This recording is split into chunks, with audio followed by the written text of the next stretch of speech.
for coming tonight on this Conservation Commission meeting. Take a roll.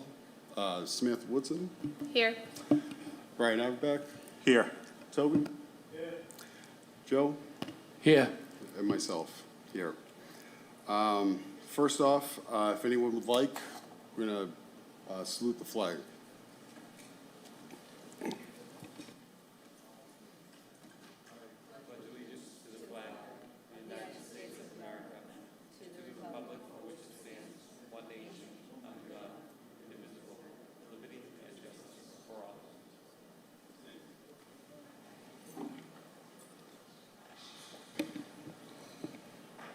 Okay, first up is the review and approval of the meeting minutes.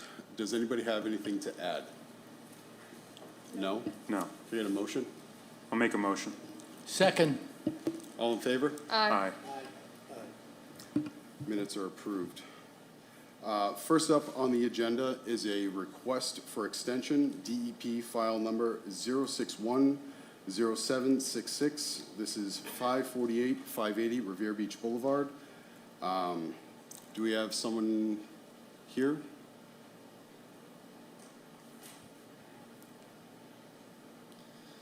Thank you, Mr. Chairman, members of the Commission. For the record, Rick Sell with Engineering Alliance. We're here before you. This is the project next door to the beach house. Mill Creek recently closed on the property. They finally have all their land entitlements in place. It took a few years to get through the MEPA process. The order of conditions was one of the first permits issued. So that permit is coming due, I think, in October. And we just want to get ahead of it and extend it since construction is just now starting to commence. Okay. So as it stands, they have a order of conditions in place. They've already done inspections. So it's more of a clerical matter. So can I get a motion to, or does anybody have any questions first off? No? Any questions from the audience? Okay. Can I get a motion to extend this order of conditions? I'll make a motion to extend. I'll second it. All in favor? Aye. Aye. Thank you very much. Very welcome. Thank you, Rick. Next up is a notice of intent, DEP file number 0610806, 49 to 64 Revere Beach Boulevard.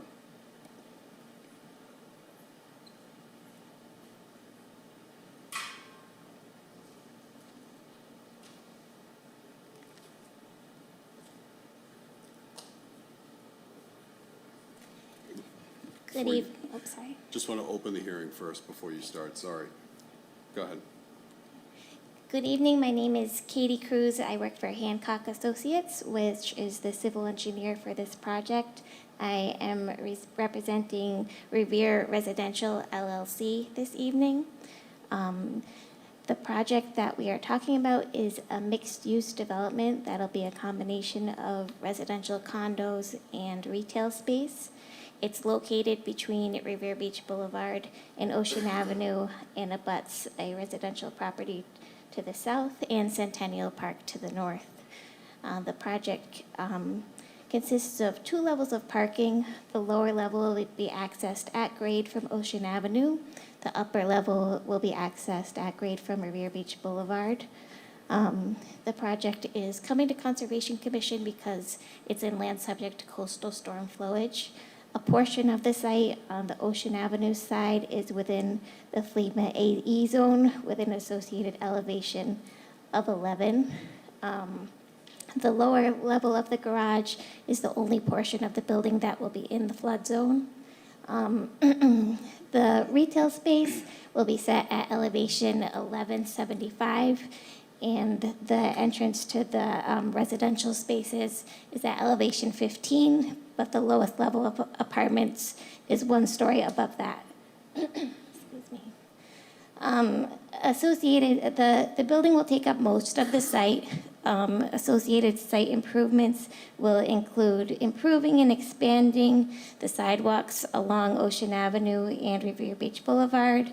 That'll include bump outs within the parking lanes and around the garage entrances, as well as new landscaped areas. The project will include a new stormwater management system.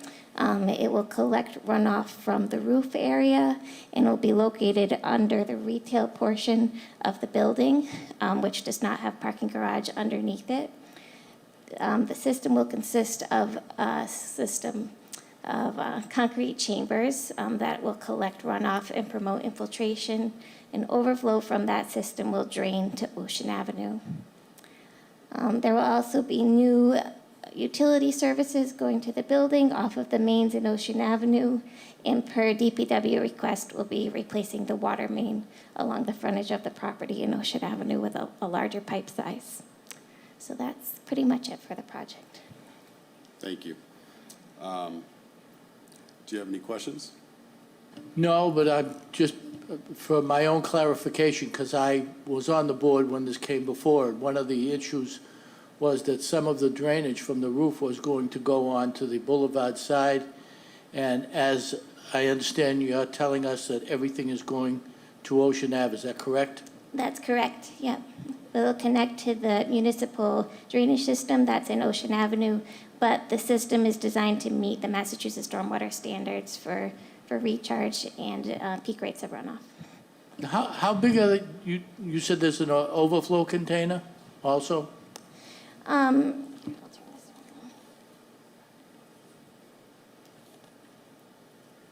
one. So the way it works is basically we're installing kind of an underground detention basin. So the water from the roof will go into this system of chambers, which is open on the bottom so that the water can seep into the soil. Any water that doesn't get into the soil in larger storm events will be piped out directly to the pipe system in Ocean Avenue. Is there any necessity for pumping? No, Pumps? it's all gravity. It's all gravity? Yeah. Thank you. Just to follow up on that, how much water can be stored within this system?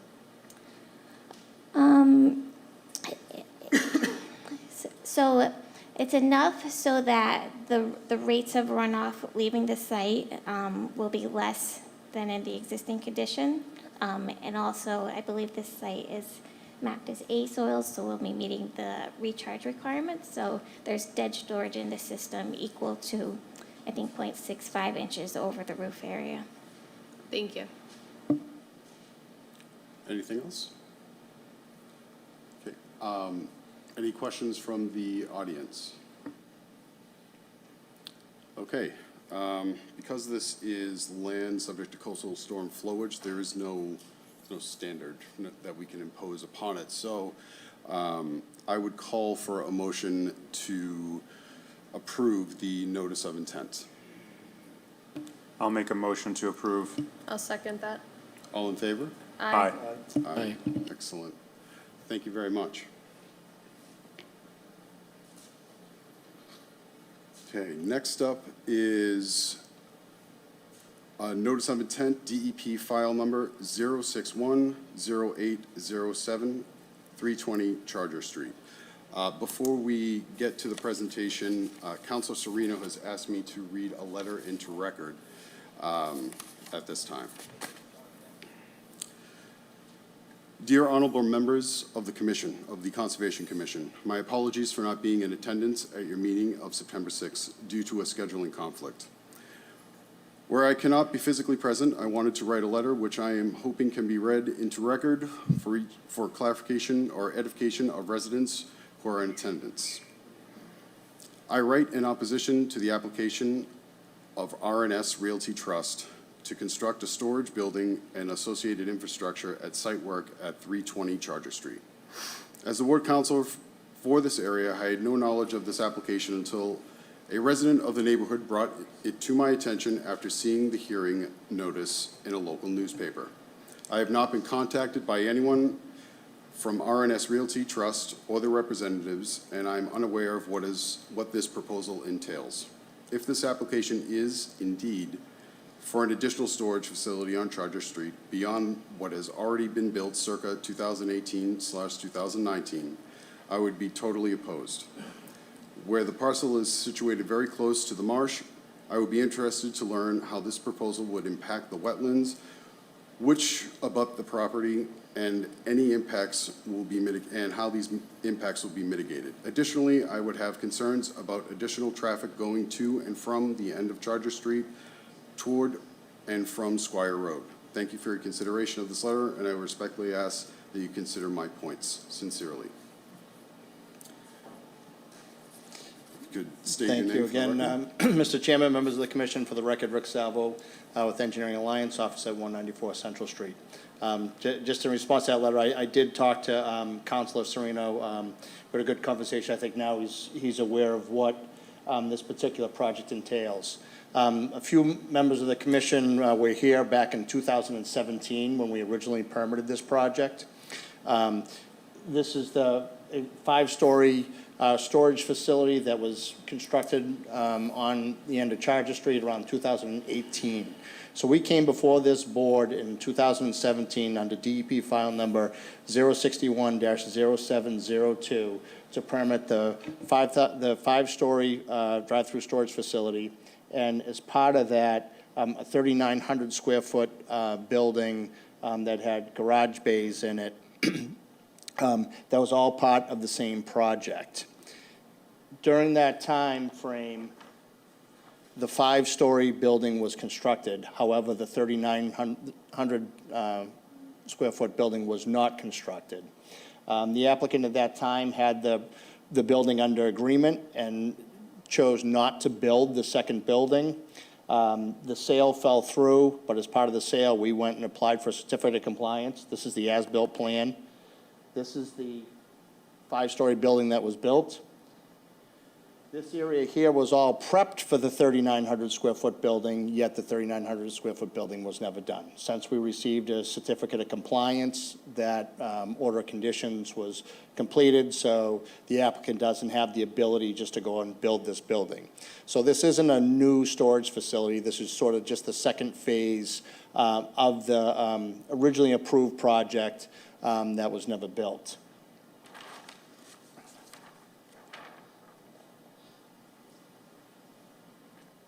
If I switch gears here. So this proposal that you see before you is the identical proposal that was approved by this commission back in 2017.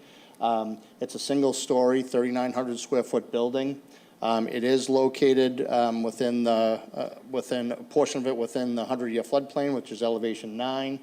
And it is also located within the 100-foot buffer zone associated with the salt marsh to the rear. Because the site was already prepped for this building under the previous order of conditions, there's virtually no grading that's going to be done. The grading work's already been done. The water main has already been constructed towards the rear building. The sewer main has already been installed to service this building. So the construction would just include the construction of the building,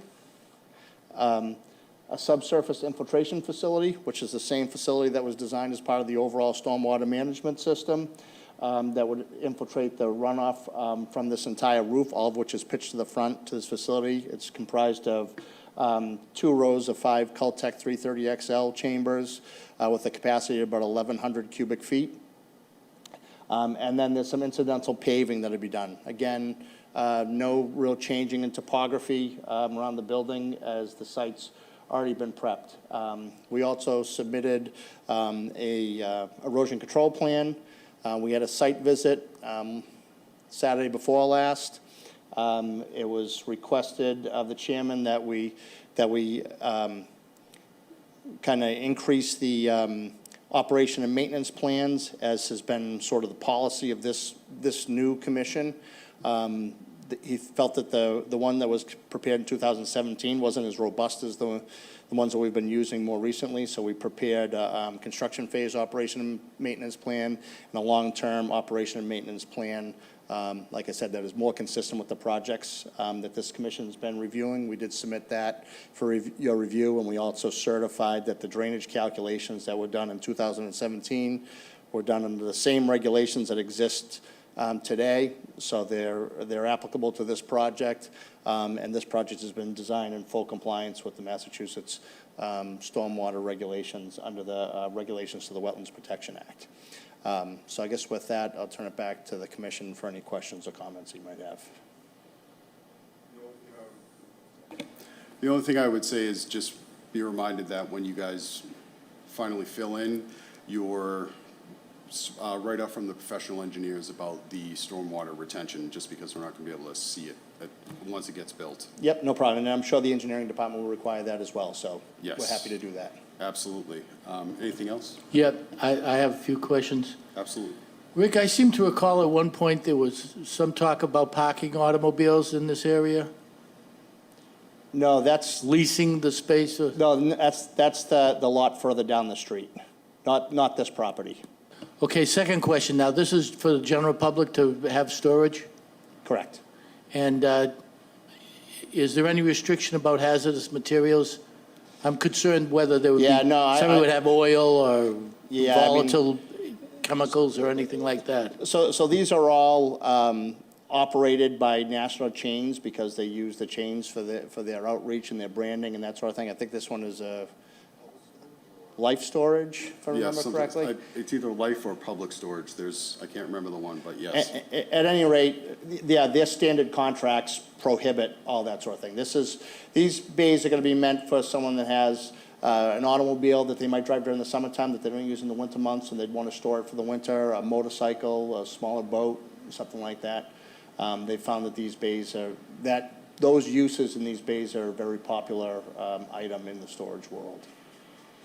Well, along those lines, though, is there drainage within the storage area?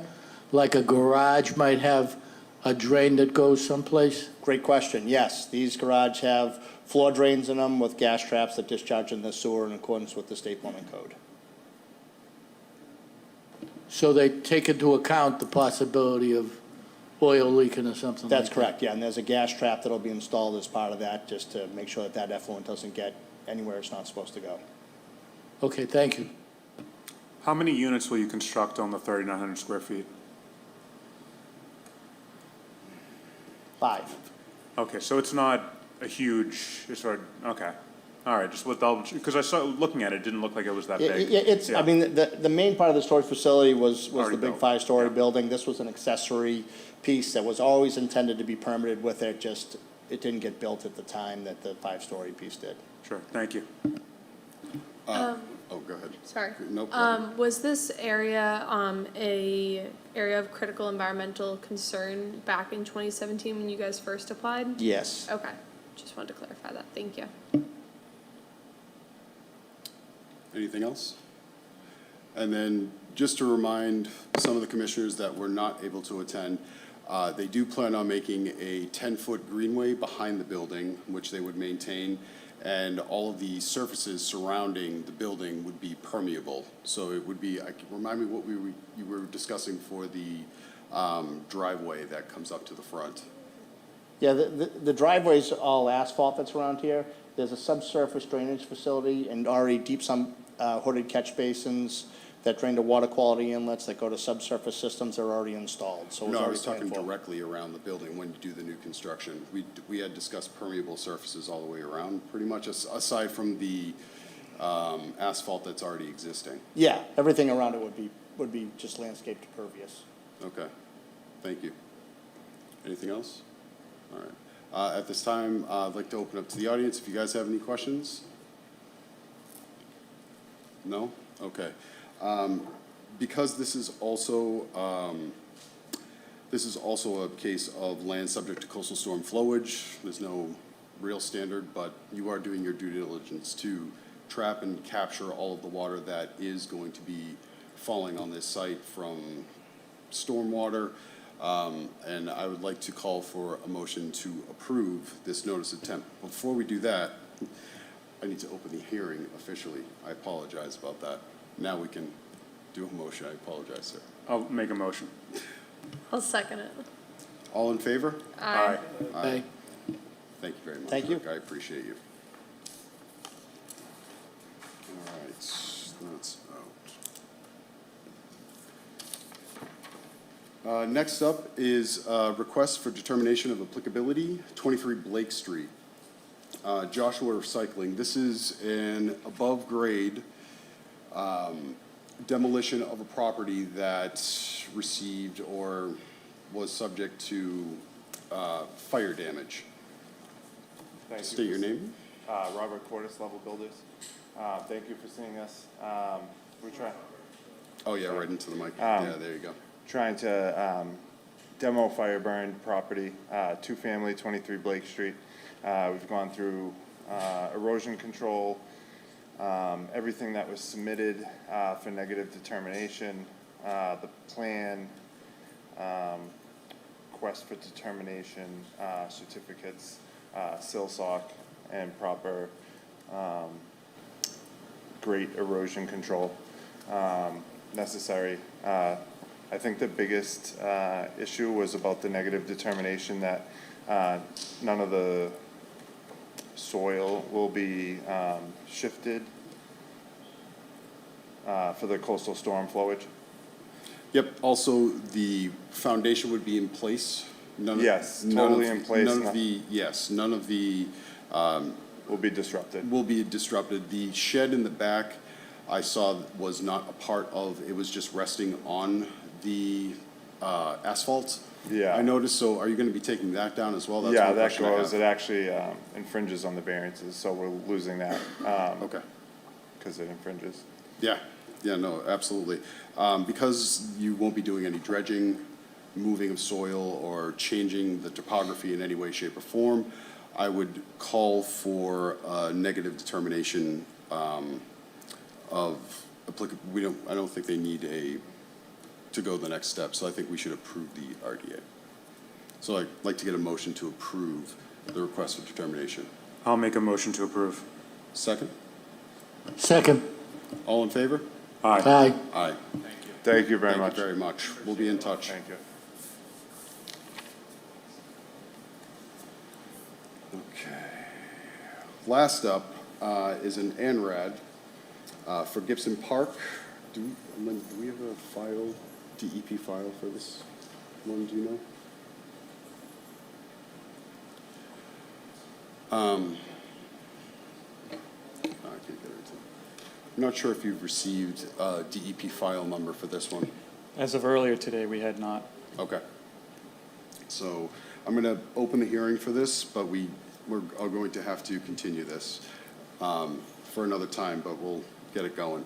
So if you'd like to state your name and address for the record. Sure thing. I'm Mark Manganello with LEC Environmental Consultants, and I'll give you a brief overview of the filing.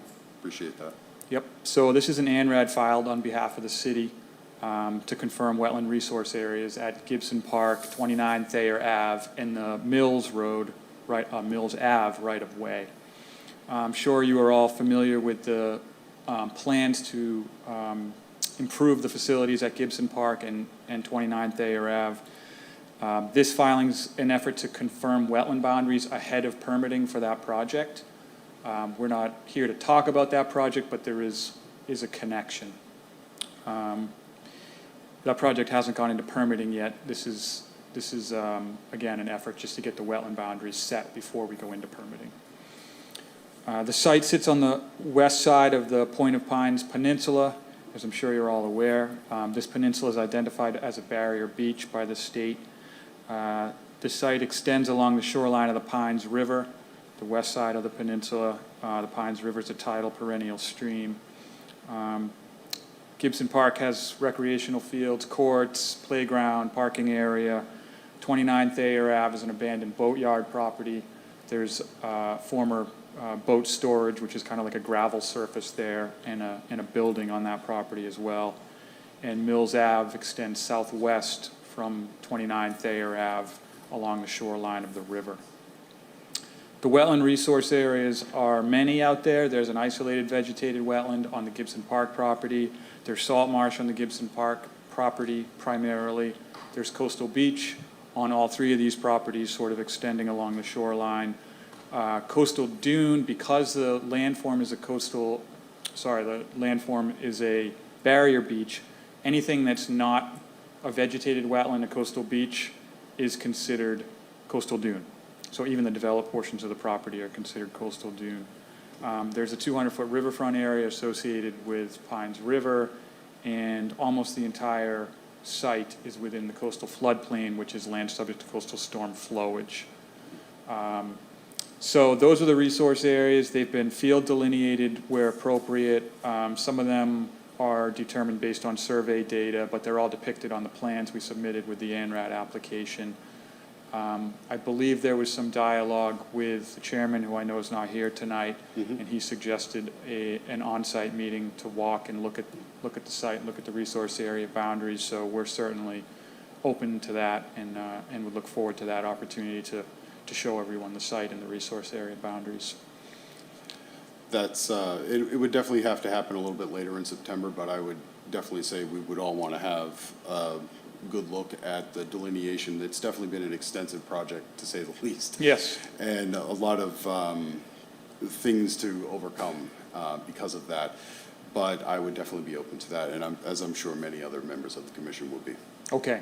But, Probably sort that out offline by email to the yes. chairman? Yes, we'll get in touch about when we can schedule that, because it is going to be quite extensive, I would say.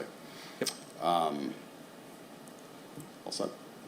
That's my presentation, so if you have any other Excellent. questions.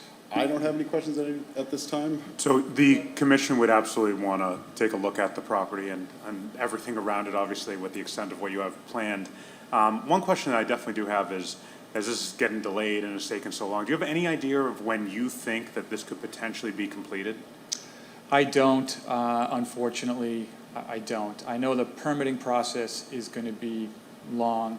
Do you have any ballpark of an idea? I really don't. I'm actually filling in for Claire Hogeboom from LEC, who's been more intimately involved in this than I have, so I don't have a ballpark, but we can get you one. Yes. I know we're working with folks from the city who are more closely attuned to the schedule, and I know everyone's anxious to see the project go forward. Absolutely, yeah, this is obviously a higher priority thing that we want to see done already at this point. So we're happy to help however we can to help push the project along. Great. So however we can help as a Conservation Commission, feel free. We want to see the property, we want to look everything over, but our goal is to get this done as soon as possible.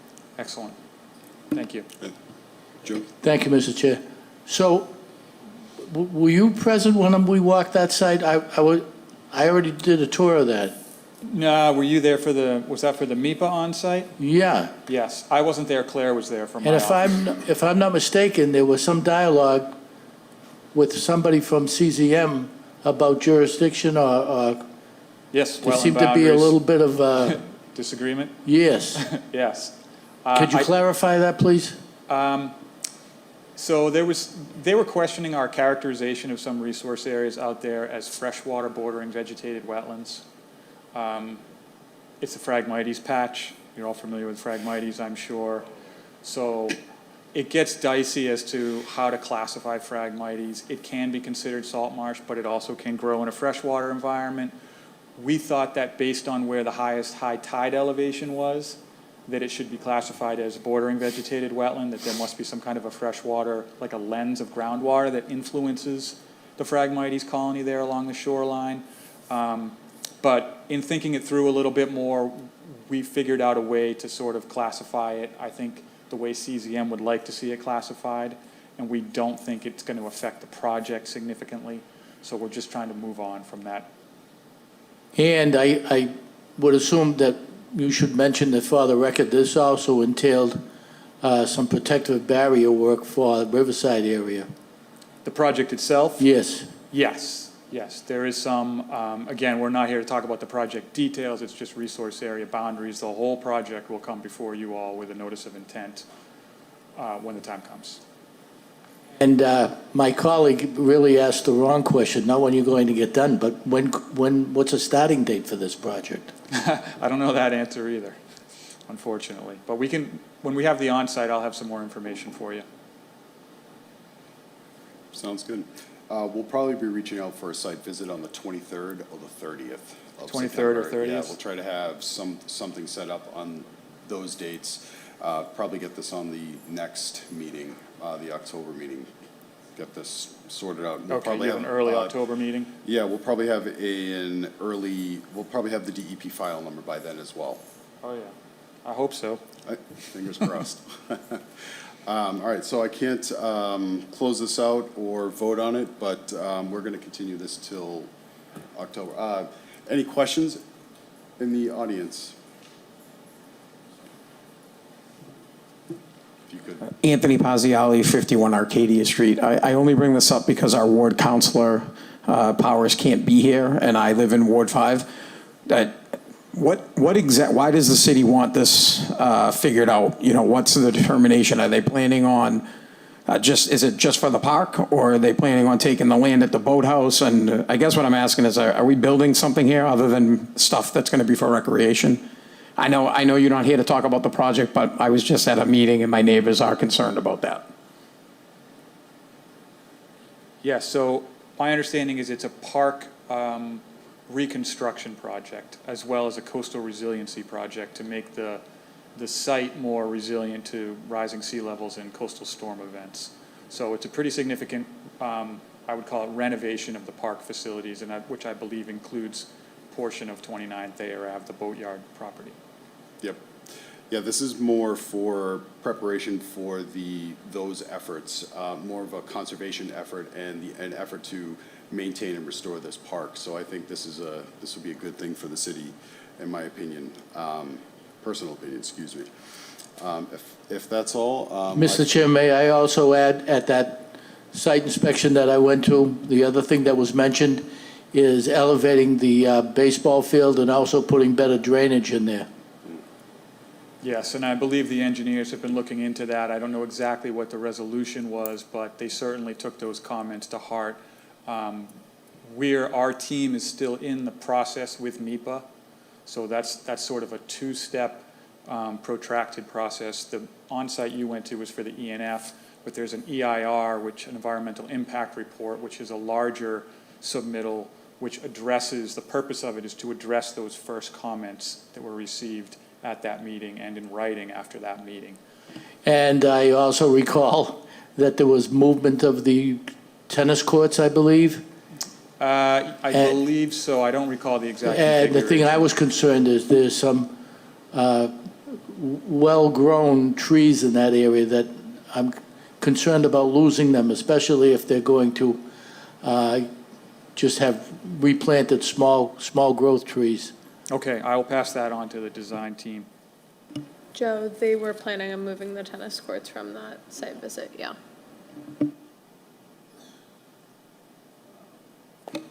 Any other questions?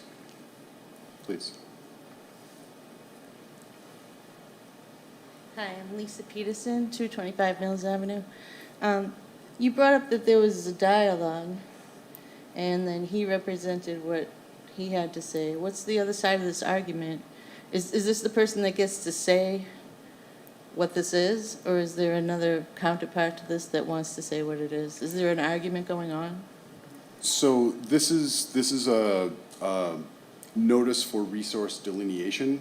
So this is basically saying where the lines are for the resources, the river, the dunes, all of that. They're marking off where they can't build and what they can't do.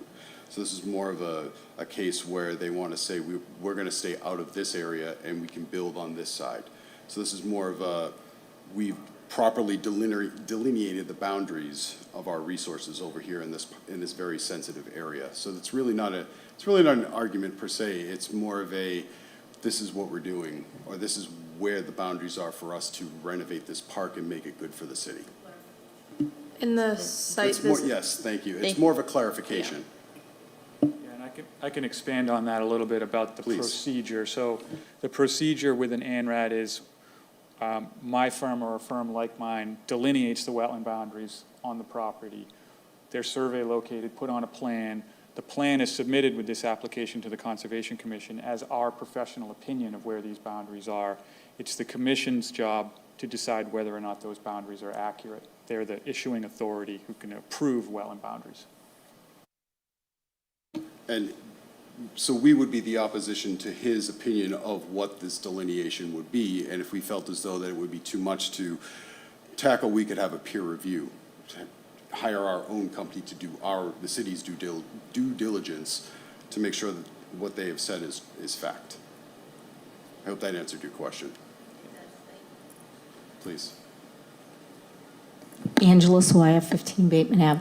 I just have one question. Will the neighbors be informed of the next meeting, and can we have a neighborhood meeting prior to any decisions being made? I'm sure once construction, we still haven't determined the delineation of it, and there is a current order of or there's a current notice of intent order of conditions to be building in that area, so we want to make sure that we're doing our due diligence for that, but I would say it would be more of a, when construction is going to happen. I would say that it would be possible. We do put it in we put the agenda in the paper a week before, so it's available to the public in that sense as a communication. How about sending out a letter to the neighbors? Some people don't read the paper. That's, A butter, so they can attend the next meeting. And could the order of conditions change without the residents knowing about it? no. The process of notification is if actual construction is going to happen, I believe. Joe, if you could clarify this a little bit, we would more so have to have construction happening or land changing or things Well, changing before that. The commission doesn't propose anything for the site. No. This is all owned by the property of the city. The city is going to go through the council and propose whatever they're going to propose. Once they come up with a proposal, then it comes back to us to see if it meets the Wetlands Protection Act delineation and some of the other aspects that have to do with the water and everything else. But we don't have any say in what they propose. They propose, and we just either say, yes, you can do that, or no, or you need this kind of work done, or, something to that effect. But this is only to delineate the boundaries of the wetlands right now. Nothing has been officially proposed. These things that I'm talking about were just mentioned when I went to this site walk. We walked the whole perimeter. Wasn't right? that last year, in 22? Yeah, it was about a year ago, I think. And we walked all the way from where they were building. It was like 4 months ago, just so you know. Well, Like, I'm it not too good was on just dates. a preliminary plan. It wasn't anything concrete. It's just what the city was thinking about using the property for and improving the property, adding conservation area to the surrounding edge of the property. Nothing is finalized with that, and that's all going to go through the city's process. And once they have something, like Joe said, it will come to us. So it wouldn't be us officially putting out the notice, and truthfully, it would be more of a zoning board or how they're going to approach it. I just want the neighbors to be informed, that's all. That's all I'm asking for. I couldn't, but that's on our function to notify. It would be the company that is doing the construction. They're doing the delineation, so the company that is doing the construction would have to make that notice. So that's not them, that's on us to know what it's on. We do post the agenda, that's kind of our communication to the public, but that's really not how that process works. If it was something that, like I said, if it was going to be changing, then we would have to make a notice to the abutters, absolutely. You're welcome. Anything else? I was just going to help answer the question a little bit more. So we're going to continue this hearing tonight to a specific hearing date? Yes, till next month, till October 3rd, I believe is the first Wednesday First of Wednesday? October All right, is, I so believe, the 3rd. that you I don't have can the calendar in front of me. Nailed down. So we have that date nailed down, and then just to expand on the project. So we'll get through this process eventually with the commission. They'll issue an approval of the wetland boundaries. Maybe they'll change, maybe they won't, but they will issue an approval. Then we have to file a completely new application with this commission. We have to notify abutters all over again. That's when we'll be back before the commission to talk about the project. Can I speak to you after this? Sure. Thank you. You're Thanks. welcome. All right, seeing as that we'll continue this, thank you for your time, sir. Okay, thank you all. Appreciate it.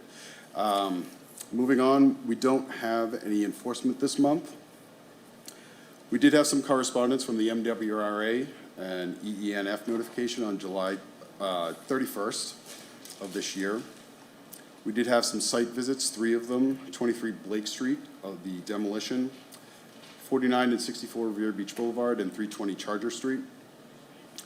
At this time, I would like to remind folks that Wonderland's peer review is probably going out late September. We don't have an official date for that, but at some point we will have our own peer review going out. And I'd like to remind everybody that the DEP is definitely still doing some amazing trainings. I don't know if you've attended any of the recent ones, Sam, but they've been pretty good. No, I haven't been able to attend the most recent ones, but I'm not sure if you saw the upcoming in-person ones in Devon's, which looks Yes. very interesting. Yes, So I'm looking to attend those. I might have to take a personal day. Yeah. No, I believe it's on a Sunday Is or it on a Saturday, so I think I mixed my dates. don't think we have I to thought take it a was day off for Friday. that one, yeah. Yeah, that should be good. Other than that, if anybody has anything else? All right. Anything from the audience? No? Okay, all right. Well, I'd like to request a motion to close out the meeting. Motion. Second. All in favor? Aye. Aye. Thank you very much.